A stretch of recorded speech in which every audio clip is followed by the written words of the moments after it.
আসসালামু আলাইকুম। দেশ বিদেশ টিভি থেকে হুসেন বলছি। আমার চ্যানেলে সবাইকে স্বাগত। ধর্মভিত্তিক রাজনীতি নিষিদ্ধ করে শেখ মুজিবের সরকার এবং পরবর্তীতে জিয়াউর রহমান এসে সেটা বাতিল করে দেন। আবার শেখ হাসিনার আমলে শেখ হাসিনা শেষের দিকে জামাতকে নিষিদ্ধ করেন এবং ইউনূস সাহেব এসে আবার এটাকে চালু করেন। এখন জামাতে ইসলাম ইসলামী ধারার রাজনীতি করেন এবং ইসলামী ধারার রাজনীতি করেন অনেক দল আছে।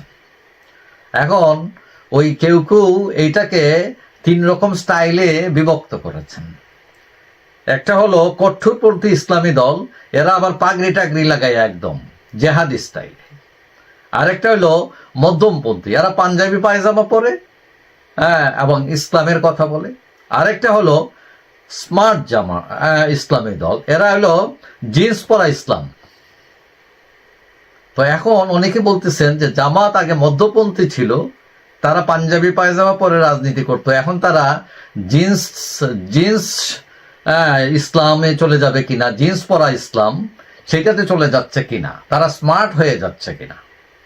কারণ 2024 এসে আমরা একটা নতুন জামাতকে দেখতে পাচ্ছি। 80-90 দশকে জামাতের নামে বদনাম ছিল, এরা রক কাটা পার্টি।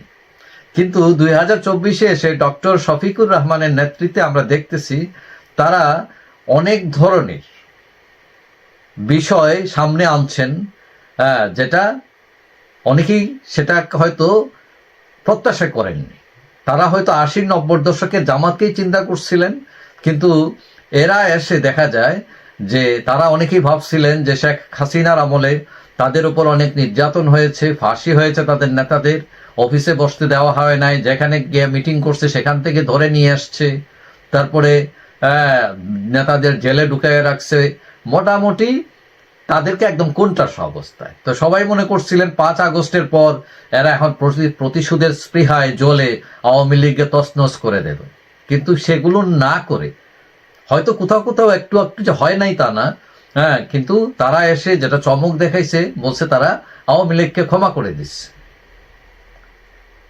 এবং এইটা নয় শুধু, তারা বলছে আওয়ামী লীগের নিষিদ্ধের বিপক্ষে তারা। এবং এই যে সামনে নির্বাচন, বিএনপি এত চাপ দিতেছে ডক্টর ইউনূস সরকারকে, তারা চাপও দিচ্ছে না, তারা দল গোছানো, এরা অনেক টেকনিক্যাল। এবং অনেক নারীরা ভয়ে যে জামাত যদি ক্ষমতায় আসে ইসলামী দল, তাহলে তারা ঘর থেকে বেরোতে পারবে না, চাকরি বাকরি করতে পারবে না। কিন্তু জামাত সেটারও ব্যাখ্যা দিচ্ছে। তারা বলছে যে সম্মানের সাথে, মর্যাদার সাথে, নিরাপত্তার সাথে তারা কাজ করতে পারবে।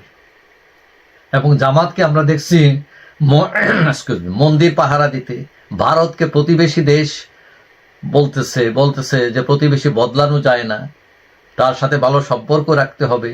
এবং গত রোববার আমরা দেখলাম যে 14 গ্রামে একজন বীর মুক্তিযোদ্ধাকে জুতার মালা পরিয়ে তাকে অসম্মান করা হয়েছে এবং জামান সাথে সাথেই তাদের 2 জন সমর্থককে বহিষ্কার করেছে এবং মুক্তিযুদ্ধের পক্ষে কথা বলছে এবং বিজয় দিবসও পালন করেছে তারা। এখন অনেকেই মনে করছেন যে আগের জামাত নাই, আর এখন স্মার্ট স্টেপ দিচ্ছে তারা। আবার কেউ কেউ সমালোচনা করছেন আওয়ামী লীগকে, বলছেন যে 15 বছরের যে তাদের ভুল ভ্রান্তি, এগুলো তার মধ্যে তাদের কোনো অনুশোচনা নাই, ক্ষমা চাওয়া নাই, তারা নিজেদেরকে দাবি করার চেষ্টা করছে যে ফেরেস্তার দল, তাদের কোনো ভুল থাকতে পারে না। এবং এটা নিশ্চয়ই স্মার্ট স্টেপ না রাজনীতিতে। এখন যে দল আওয়ামী লীগ স্মার্ট ছিল সে আনস্মার্ট হয়ে গেল, এবং যে স্মার্ট ছিল না সে স্মার্ট হয়ে গেল। রাজনীতির এই যে মেরুকরণ, এখানেও কিন্তু আবার সন্দেহ আছে। কেউ কেউ মনে করছেন জামাত এটা তার একটা কৌশল, এবং ক্ষমতায় যদি সে যেতে পারে সে তার আগের চেহারা চলে আসবে, সে বদলে যাবে। তবে জামাত যতই স্মার্ট হোক, এক জায়গায় তারা একদম স্মার্ট হইতে পারেনি। সেটা হচ্ছে মহান স্বাধীনতা যুদ্ধে তাদের যে ভূমিকা ছিল সেটার জন্য তারা ক্ষমা চায়নি। তারা বলছে তাদের চিন্তা পরাজিত হয়েছে, মানে 50% তারা স্বীকার করছে, কিন্তু তারা ওই শাক দিয়ে মাছ ডাকার তথ্যে এখনো আছে। সুতরাং কেউ কেউ মনে করেন যে এইটা তারা এই দিকে তারা স্মার্ট না, এইদিকে তারা পিছিয়ে আসছে। কেউ কেউ মনে করছেন যে ডক্টর শফিকুর রহমান একসময় জাসদ রাজনীতির সাথে সম্পৃক্ত ছিলেন, সুতরাং তার মধ্যে আধুনিকতার ছোঁয়া, প্রগতির ছোঁয়া, কিছুটা বাস্তবতাবোধ তার মধ্যে আছে। এখন জামাতে ইসলাম পজিটিভ দিক যতই পজিটিভ যাক, আমাদের দেশের মানুষ ভোটের সময় ওই যে আওয়ামী লীগ বিএনপিকে ভোট দেয়, কিন্তু তাদের যে বিষয়টা, দুইটা বিষয় খুব পজিটিভ তাদের। একটা হচ্ছে তারা ক্ষমতায় ছিল না, এবং একবার ছিল যে তাদের যে 3টা মন্ত্রণালয়ের দায়িত্ব পেয়েছিল সেগুলোতে দুর্নীতির ইতিহাস নাই বা প্রমাণ পাওয়া যায়নি। সুতরাং তারা এটা প্রমাণ করেছে যে তারা দুর্নীতিবাজ না। আর 2 নম্বর বিষয় হচ্ছে যে বাংলাদেশের বড় যে দলগুলো আছে, বিশেষ করে 2টি দল, সেখানে নেতাকর্মীদের নৈতিক শিক্ষায় যারা পিছিয়ে আসছে, এক্ষেত্রে জামাত অনেকটা এক স্টেপ এগিয়ে আছে বলে কেউ কেউ মনে করেন। এখন বড় 3 দলের মধ্যে এখন কেউ কেউ মনে করছেন তারাই স্মার্ট এখন। তবে বুঝতে হবে, তালেবানি ইসলামী স্টাইল কিন্তু বাংলাদেশের মানুষ পছন্দ করে না, বরং জিন্স পরা ইসলামকে অনেকটা মানুষ ওয়েলকাম করছে এখন।